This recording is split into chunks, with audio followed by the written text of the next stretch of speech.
Hi friends, ఈ మధ్య chicken గురించి అందరికీ ఒక డౌట్ ఉండిపోయింది. చికెన్ తినొచ్చా తినకూడదా అని. అంతకంటే ముందు మనం ఒక విషయం తెలుసుకోవాలి. అదే బర్డ్ ఫ్లూ.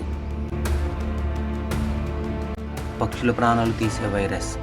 ఈ వైరస్ గతంలో కేరళ, మహారాష్ట్రలలో విజృంభించింది. తెలుగు రాష్ట్రాల్లో సైతం ప్రజలను భయాందోళనకు గురి చేసింది. ముఖ్యంగా గతంలో బర్డ్ ఫ్లూ కారణంగా కోళ్ల పరిశ్రమ తీవ్రంగా దెబ్బతింది. ఇప్పుడు మళ్ళీ బర్డ్ ఫ్లూ పంజా విసురుతోంది.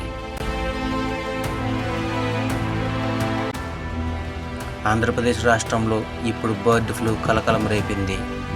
నెల్లూరు జిల్లాలో అనేక ప్రాంతాలలో వేల సంఖ్యలో కోళ్లు మృతి చెందడంతో స్థానికంగా ఆందోళన వ్యక్తమవుతోంది. దీంతో పశుసంవర్ధక శాఖ అధికారులు వెంటనే అప్రమత్తమై రంగంలోకి దిగారు. కోళ్లకు సంబంధించిన శాంపిల్స్ను తీసుకొని భూపాల్లోని టెస్టింగ్ కేంద్రానికి పంపించారు. అయితే కోళ్లు చనిపోయిన తీరు బర్డ్ ఫ్లూ సోకి చనిపోయినట్టుగా ఉండడంతో అధికార యంత్రాంగం బర్డ్ ఫ్లూ వ్యాపించకుండా చర్యలు చేపడుతోంది. సమీప ప్రాంతాల ప్రజలను అప్రమత్తం చేస్తోంది. నెల్లూరులోని చాటగుట్ల గుమ్మళ్ళ దెబ్బలో తాజాగా వేలాది కోళ్లు చనిపోయాయి. వీటిని పరిశీలించిన పశుసంవర్ధక శాఖ అధికారులు బర్డ్ ఫ్లూతోనే కోళ్లు మృతి చెందినట్లు నిర్ధారణకు వచ్చారు.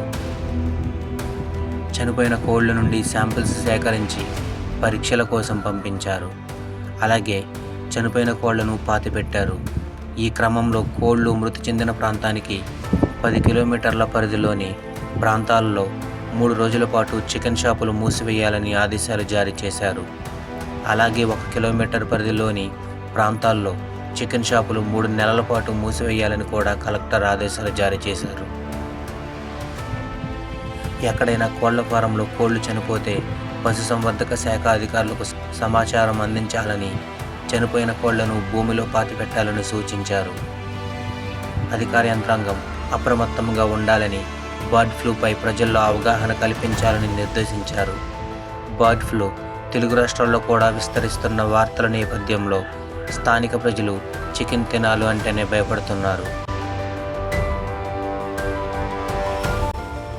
ఏదేమైనా ప్రభుత్వం అధికారంగా ప్రకటించే వరకు మనం జాగ్రత్తగా ఉంటే చాలా మంచిది. ఫ్రెండ్స్, మీకు ఈ ఇన్ఫర్మేషన్ నచ్చినట్లయితే మన ఛానల్ని సబ్స్క్రైబ్ చేయండి. అలాగే లైక్ చేసి షేర్ చేయండి. Thank you.